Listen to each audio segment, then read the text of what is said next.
Hey Dash, how are you? How's it going?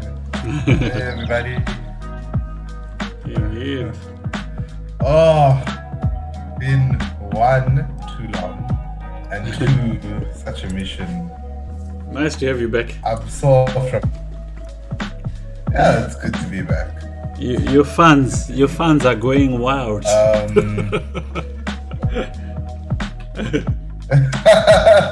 I'm about to check now. Hey, everybody. You guys miss me. I'm sure you did. How are you, Greywood? Is Holbrook in the chat? He's been If around. he is, or if he is not, either way. Yeah, just a shout out, it's his birthday. Oh, really? Happy birthday, Holbrook. Yeah, Friedrich, it's his birthday. I just saw it now on Facebook. I've been so busy. I'm behind in work. You know how it is. I was gonna write a whole long speech about my return, right? Like where I have been, why I decided to come back to streaming. And I just decided, you know what? All I need to say is that I'm back. Hey, welcome, Matt. I am back. We're just waiting for everyone to gather. Did you send me the link on? Yes, I'll send you now. Please, thank you. Oof. I have missed out on a lot of chess. I was so jealous because I just saw like in the chat everybody was gaining 200 points. And I'm like, I haven't gained 200 points. Where are these 200 points coming from? And who is giving them out? The last segment we did was really nice. I actually saw like a big difference in a lot of players. So at least some of the stuff we're doing is working.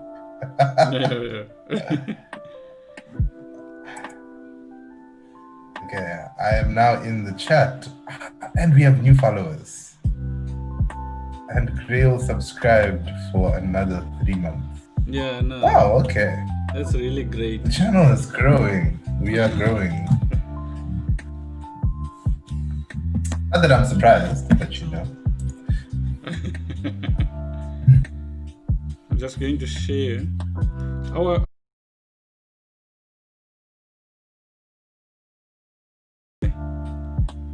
Yes, I'm very. Sometimes I catch the streams on while I'm working because I was like between Wi-Fi connections, so Yeah. it was better to watch on there, right? Yeah, some people find it very easy. Our disappointing crew is the YouTube crew. Ooh, non-existent. But I mean, come on, are we YouTubers or are we Twitch streamers?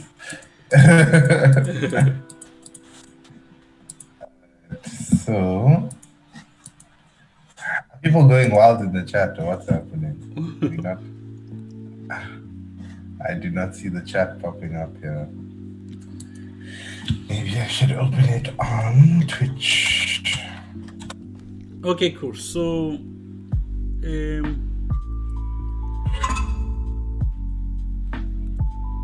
good. Okay, so we've got a position in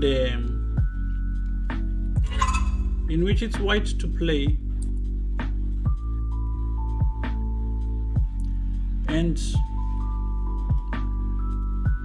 it's a fairly easy position for white actually to play this position. But what I want to show you is, like, first of all, how easy it is to just go wrong in a position like this,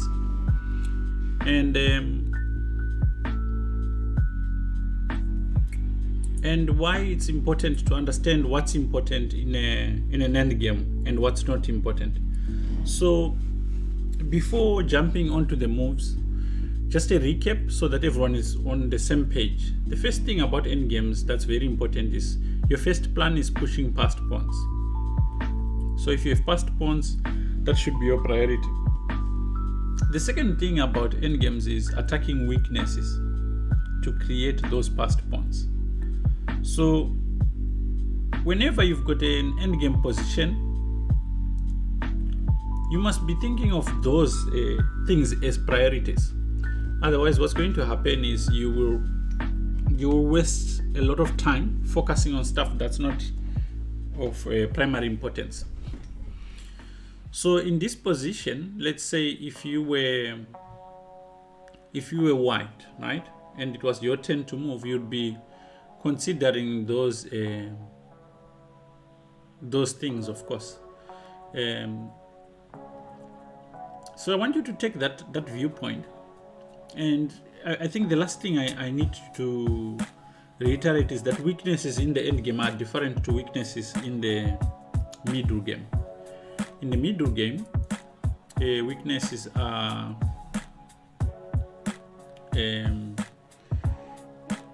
squares on the 5th or 6th rank not protected by pawn, but in the end game you have 3 specific weaknesses, and you need to be aware of what they are. Number 1, isolated pawn. So if you look at this position, the e5 pawn would be an example of an isolated pawn, and mainly because it's standing on its own, it's got no other pawns supporting it, right?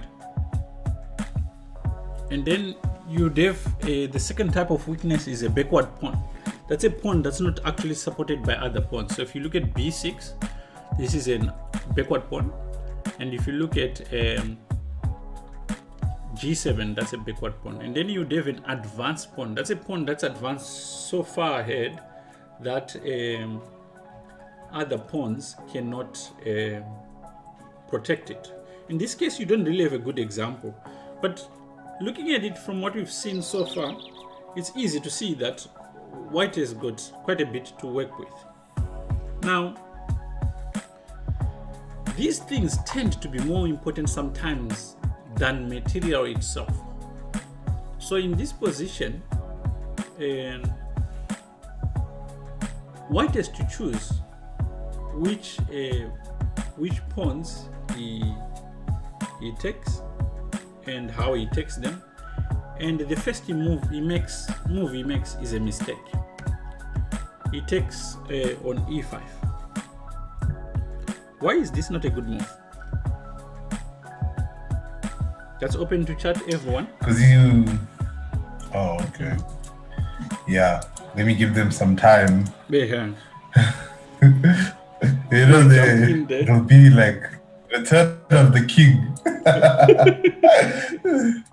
I'll just keep splashing some wisdom on this.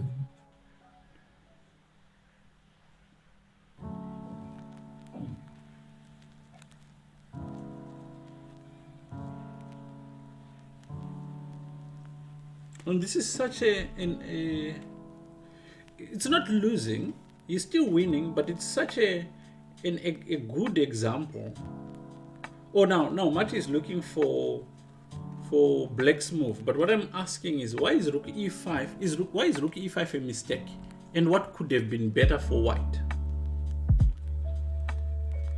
That's my question. Why is rook e5 a mistake, and what could have been better for white?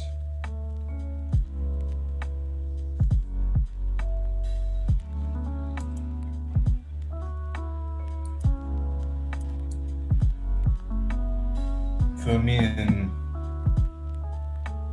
taking on g7 would have been better. Taking on g7 could have been better. Okay, so you have to give the reasons why.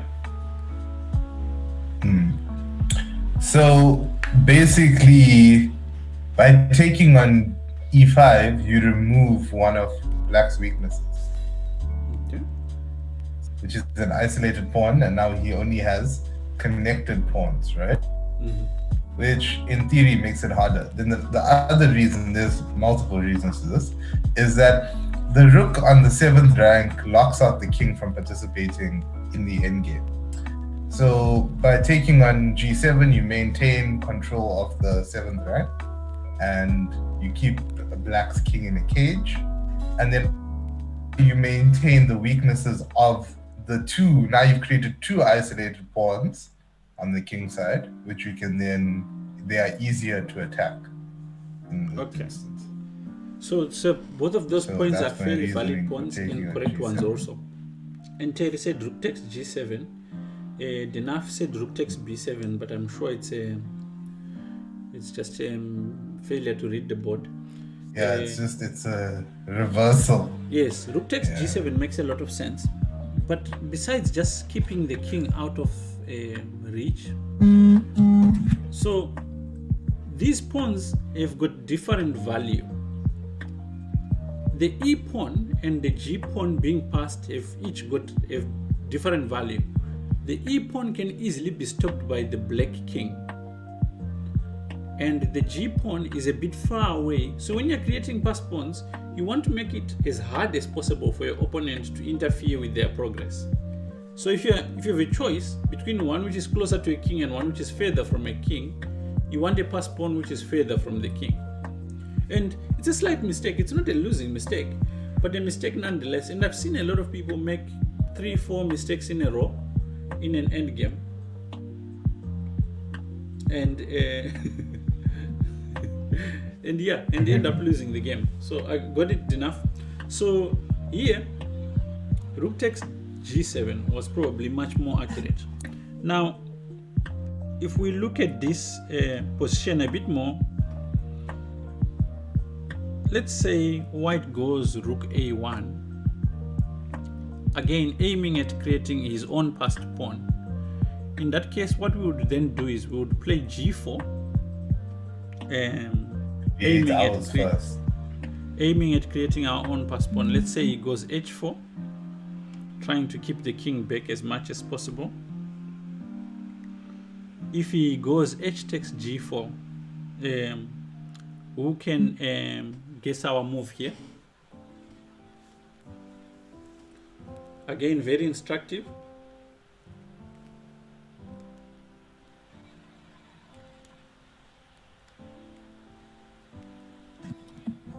H4. Not rook takes G4, but H4. Very good. This is much faster, and the pawn, being a passed pawn, well done, Terry, will promote faster. That's really what we're aiming for, right? So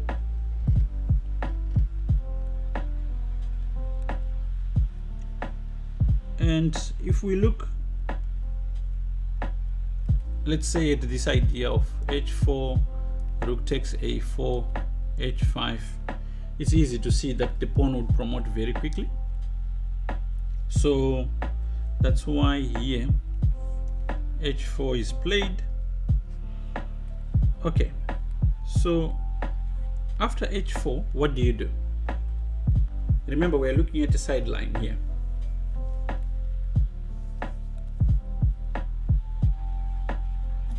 After H4, what do you do? Push pass pawn.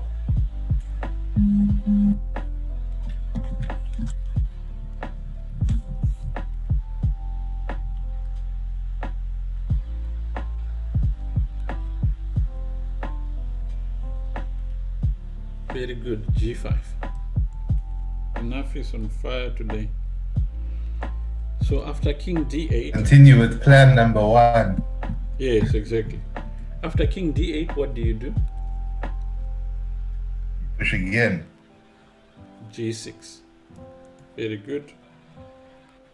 And now he goes King E8.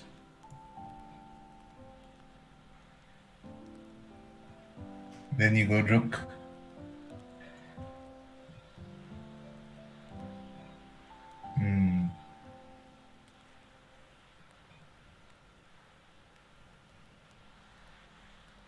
Well done, Matt. Rook B7. Very good.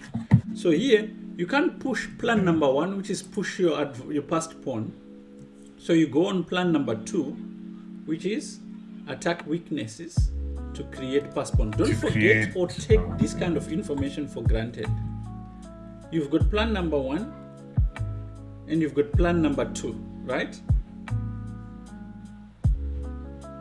So when you can't do plan number 1, you go to plan number 2. And this is where I think a lot of people lose it on the end game. They don't know that there's a method, an actual method that you can follow to play it. It's one of those areas where people get discouraged when plan 1 doesn't work out for them. Exactly. So they try and force it. Yeah. Like most people would think that rook f7 looks natural, right? Yes. But in actual fact, it's a waste of a move. Correct, yeah. So after rook b7, king goes to f8.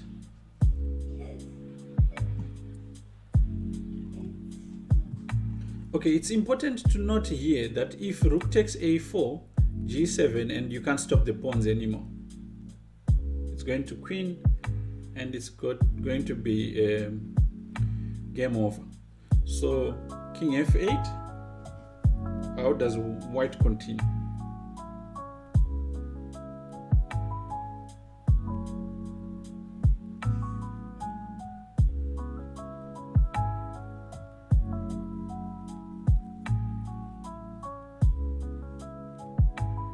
You just take the pawn. Take on b6. Rook takes b6. Fantastic. So you can't do plan number 1. So you work on plan number 2. No matter how you might not feel like that's what you want to do, you just stick to it. Go rook takes b6, and now your opponent goes rook takes a4. What do you do?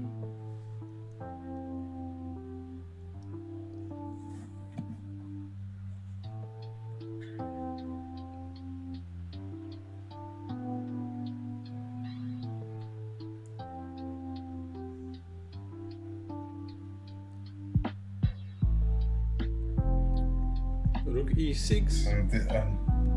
Rook e6 would not be more accurate. Yeah, I think rooks belong behind fast pawns, right? Whether they are yours or your opponent's. Yeah. So rook a6. Rook a6 also not the most accurate.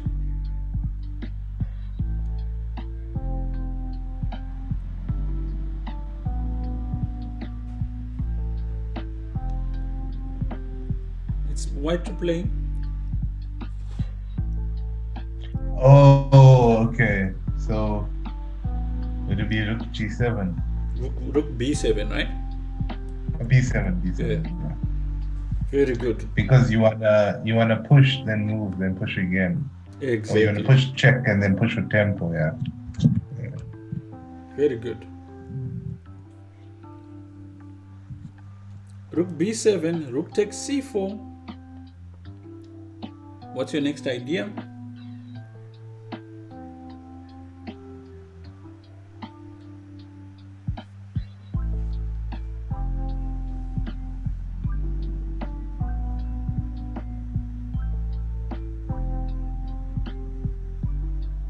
Push a fast pawn.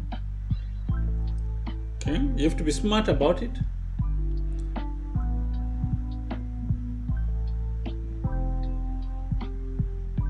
So b6 is the right idea, Terry, but not at the right moment. Hey, welcome, Snowy.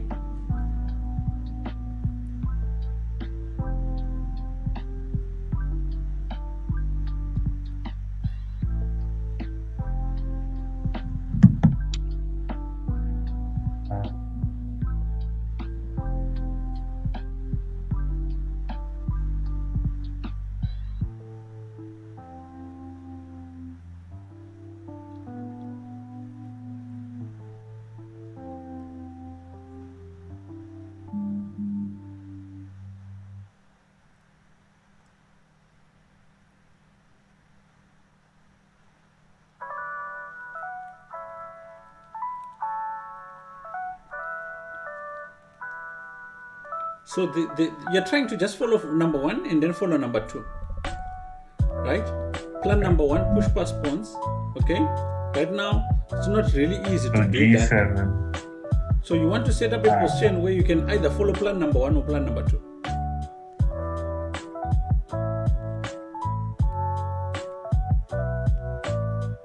Well done, Terry. Rook f7 check.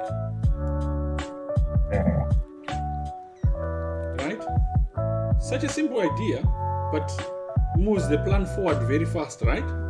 And after king g8, what do you do?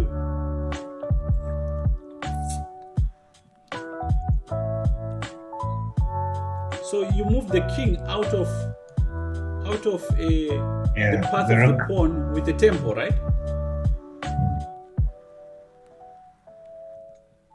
Okay, but if you play, so you play b6 now, but does it make a difference whether you played it before? Yes, it does.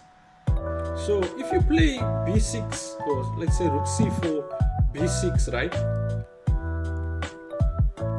Let's say your opponent, and this is the important part, especially in practice. Let's say your opponent has a move that they can put in with tempo, right? Let's say, for instance, you didn't have access, or there was a pawn on f6 and they play rook c2. Suddenly they have a checking move that you have to respond to. So you are trying to get in your most forcing moves early or first before your non-forcing moves, because b6 does not necessarily force him to do anything. Are you with me? Dash, Yeah. do you get it? Yeah, they also spoke about this in the Magnus tour, right? Yeah. Like even they were saying always play forcing moves first. Yes, forcing moves first, because then it doesn't give your opponent options. So in this case, rook f7 check, king g8, and now you go b6. Ooh, welcome #chess. Hey! Wow! We rated. Wait, what are those? My God, I don't know. Oh wow! Thank Those you, are some girls. Really interesting appreciate. Shout out to Thank you #chess. so much, girls. They are currently covering the Hope you junior- guys had a the great junior stream. championships.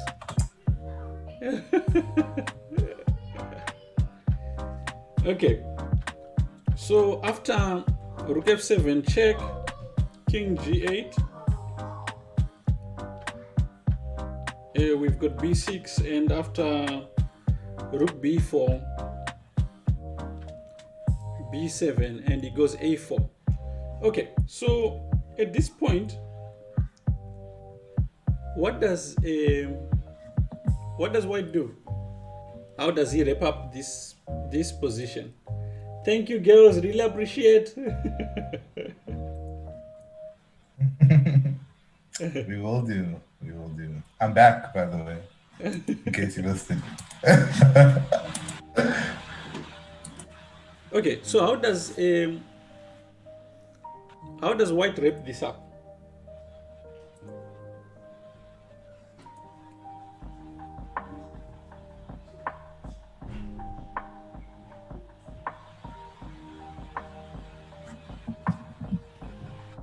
Rook c7. Yes, rook c7, very logical. You want to play rook c8 check. Who's the guy on the right? His name is Gus. You'll get to know me, don't worry. Okay, so it goes rook c7, black goes a3. It's time with the check. Pata sees a check. Pata gives a check. Okay, rook c8 check, and he goes king g7, and after b8, take, and it's so easy for black to hold off these pawns. Okay, so let's get back to the main line. In the That game, wasn't mainland. in the game, white didn't play rook takes e5.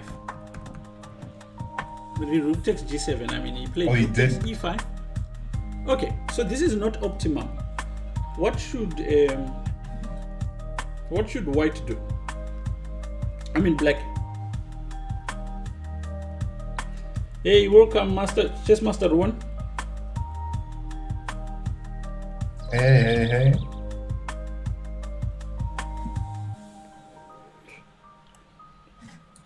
So what should black do? Rook takes e5 was played, and it's black's turn now. Hashtagers, you are welcome to join us in answering the questions. We'll see how much chess the girls taught you.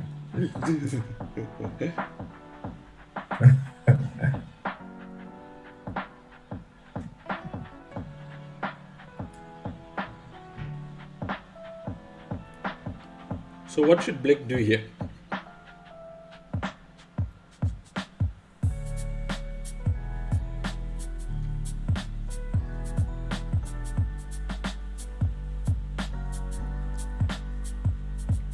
Can black not start attacking weaknesses of his own? The rook to a1, right? I'm just still deciding about whether we should play king d7 or rook to a1. But I think rook a1 seems the most logical in this position. Hashtag says, how does the horses move? Only Fortnite, sorry. I mean, come on, Jesse, that explains a lot, right? I got tired of playing Fortnite because I won too much. That's why I play chess. Okay, so what's the move here?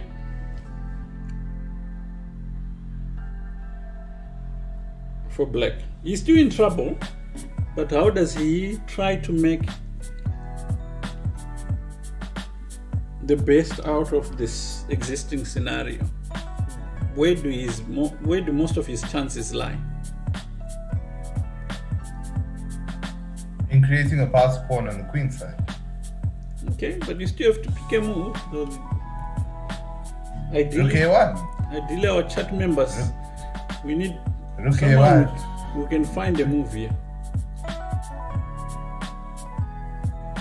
I'm going with the obviously wrong move in rook a1. You're going with which one? Rook d3 would be a terrible idea, right? It doesn't do anything in the position. Or so rook d2 again. It's one of those moves, right? That is not wrong, but it's not the most optimum move in the position because of the different qualities of rook c1. Okay, rook d2 does not create a pass pawn for black. So the two moves which really remain are rook c1 and rook a1.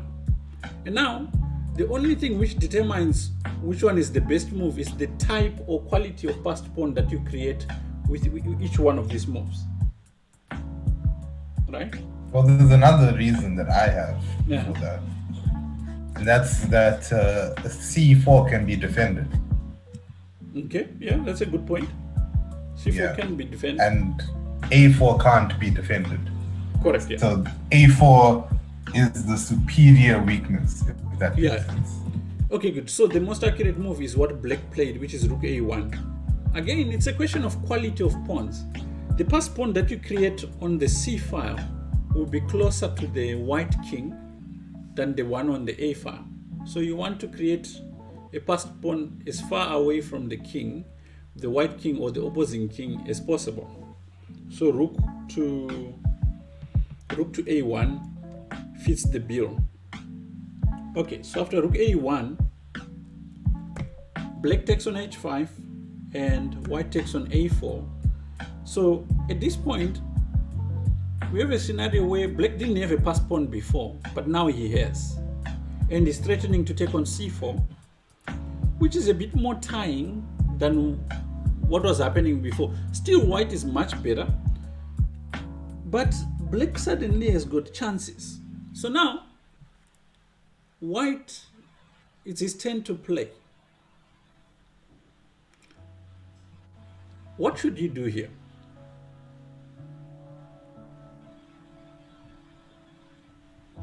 Because what he did is not the most optimum position. In the game, he played this move, rook to d5. And this is a terrible mistake. What could he have done? Just one move, which shows a direction he could have gone.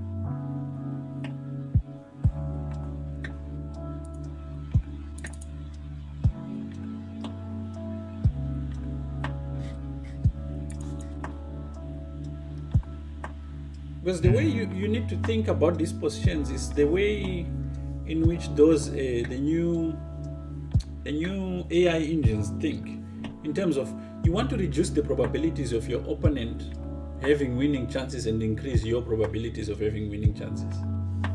And if you think about it like that, it's easy to find the moves. So I mean, like rook g5 would have been better, right? Rook g5 because you're would have been very passive. You would not be losing, but you would have been very passive. And in rook endings, one of the things you want to avoid is passive positions with your rook.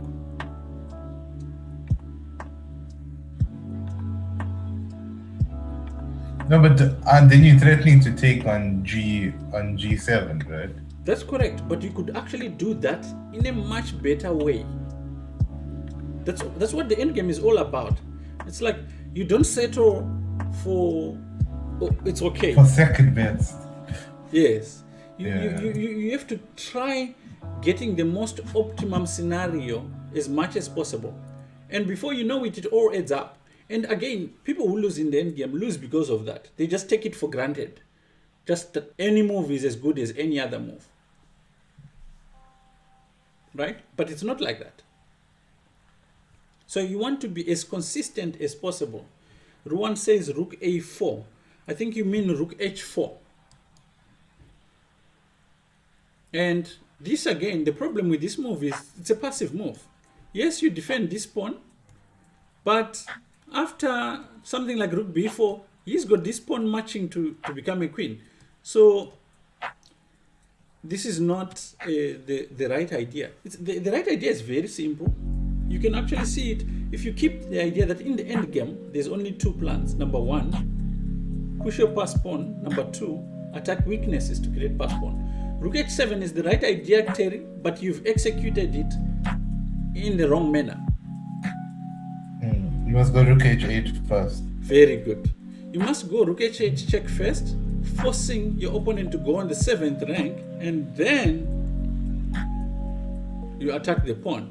You take with check, you've got your passed pawns, and if need be, you can sacrifice your rook for the passed pawn that he has. Right? And so I understand that it's a forcing move, right? yes. But don't you feel that that giving the checks allows black to activate his king?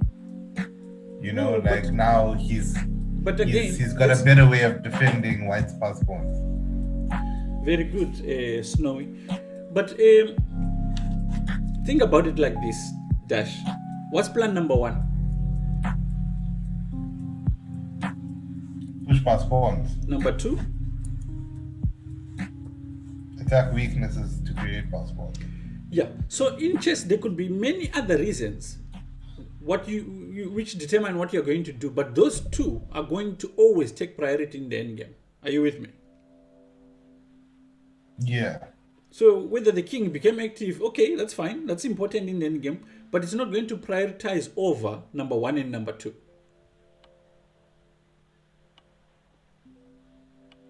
When you play rook h8 check, rook h7, you are getting rid of a weakness, creating a passed pawn at the same time, and preparing to stop his passed pawn. So 3 objectives accomplished with one move in a timely fashion, and your passed h pawn, highly unlikely that you'll be able to stop it.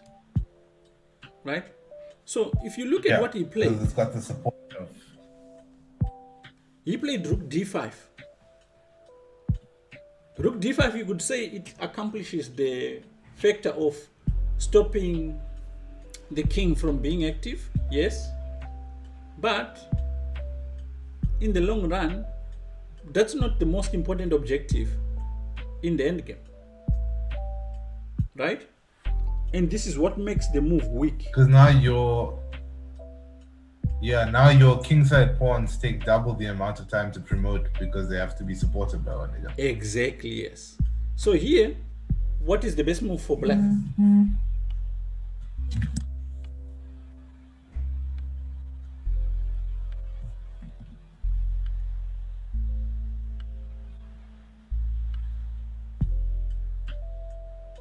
Very good enough. Rook takes c4.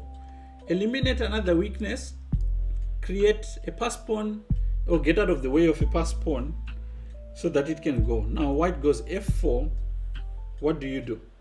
So now, when you're in a scenario like this, you're always thinking plan number one, plan number two, plan number one, plan number two. Plan number one is pushing pass pawns in the endgame. When you can, you must push your pass pawns. If you can't push pass pawns, you must attack weaknesses. But when you attack weakness, you must remember there are three types of weaknesses in the endgame: backward pawn, passed pawn, isolated pawn. Backward pawn, advanced pawn, isolated pawn. So these are the ones you'll be targeting. When white plays this move, f4, he throws away any chances he had of actually holding the game. He could have played something like rook d6, attacking a weakness. This would have been fine. You'd have been able to hold this position. But the move he played, f4, terrible. Terrible idea. What do you do?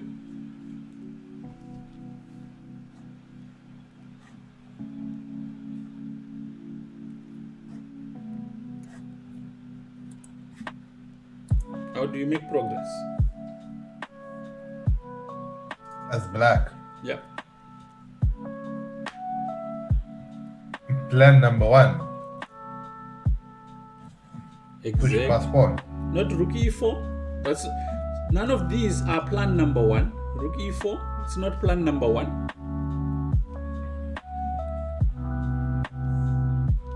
A4. A4.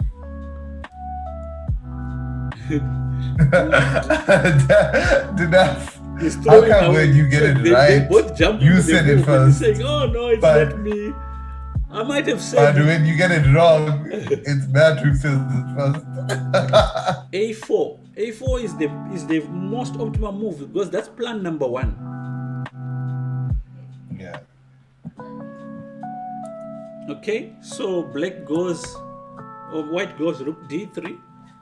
What do you do?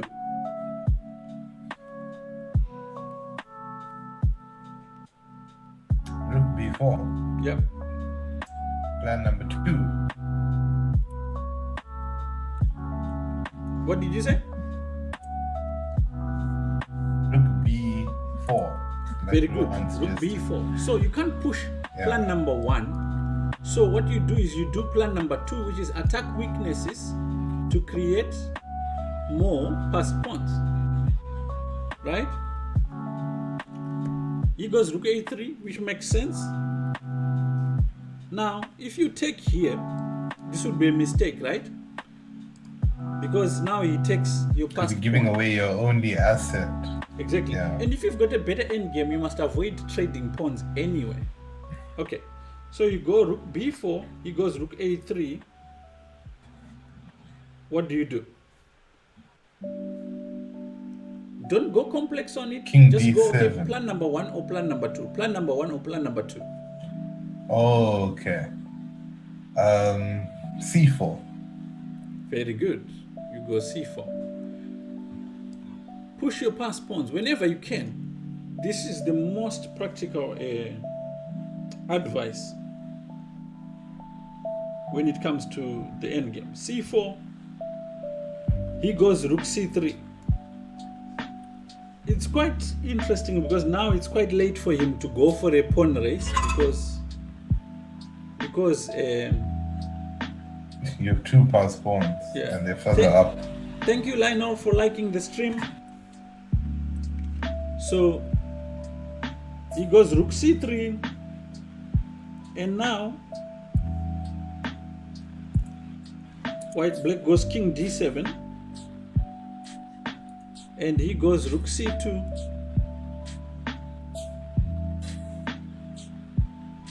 and here black goes rook takes b5, allowing rook c4. What does he have in mind here? A3. A3 works. It's the same idea. Yeah. But A3 would be the most rook. accurate, because whenever you can, you must push your passed pawn. In the game, pawn, yeah.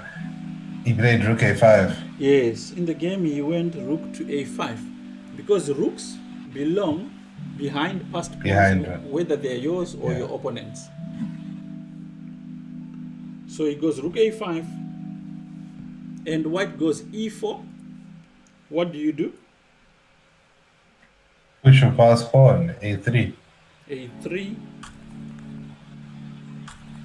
He goes rook D4 check. You go king C6. He goes rook D1. What do you do? A2.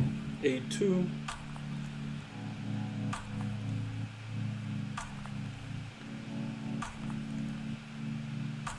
He goes king G3.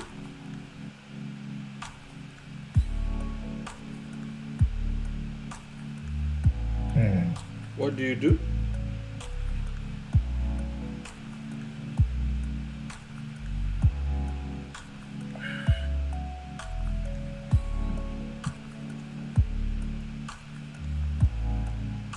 I want to play B5 now. That's what he did. B5. A1 could have worked, but you can B5. Yeah. And after king G4. But in principle, A1 seems wrong because you're trading off a pawn, right? Even though you're winning the rook, you're liquidizing in an in-game. So I like the B5 a bit better. After king G4, B4 was played, and here he went king F3, and after B3 he decided it was time to hang up his boots. And this is a very good example of how, like, I mean, at the beginning white was clearly winning but didn't understand what he was supposed to do, so he kept messing up a little bit until the position was lost, right? And this is the most common mistake in the endgame. It's not fancy principles, it's not complicated stuff that people do not understand. It's just simple failure to understand what you're supposed to be doing at any given time. And that's it. So what we're going to do is, starting from tomorrow, we'll be looking at case studies. So exactly like what we did on the first section, which we did, we're going to look at an amateur starting from the same amateur, like someone from like 1400 trying to get to 2000, what difference it made in their end games as they improved or worked. So we'll take case files from the academy and show their end games at the beginning, when they were 14, when they were 16, when they were 1800, and when they got to 2000, something like that. And you get an idea of which area you need to work on in your end game and how it can improve. I mean, just what we covered today should be more than enough to really change. And my hope is that by the time we finish this section, which is by the end of next week, we should experience at least at least a 300 to 400 point increase in your play. And that should be the aim that we are going for. So to let everyone know, the competition is still going on. I don't think Dash you've got it at hand, but we've got a standing of the more you watch the channel, the more you contribute to the channel, the more you earn points, which allow you eventually to get points to redeem. Let me just share it on the screen to get free sessions for your own chess, and yeah, so that's something that you can go for. I think we need to announce someone who has actually ended his session, and that should be for okay, there you go. We've got someone who has ended his own session there. When your points reach 1,000, you earn a private lesson with me and Dash, and we look at your game and see what you need to do to move on to the next level. Who are we raiding, Dash? I think Peshka. Is he live? Yes, he's live with 22. It's Peshka. CH, yeah. PES. PESHKACH. PES HKACH. Thank you so much, Grailed. Is it Peshka CH? Are you sure? Yeah, it's Peshka CH, yeah. Okay. Thank you guys for joining. We're going to raid a young Peshka. He's fun to watch, and please support him also. Thank you so much for coming through, all the guys from Hashtag.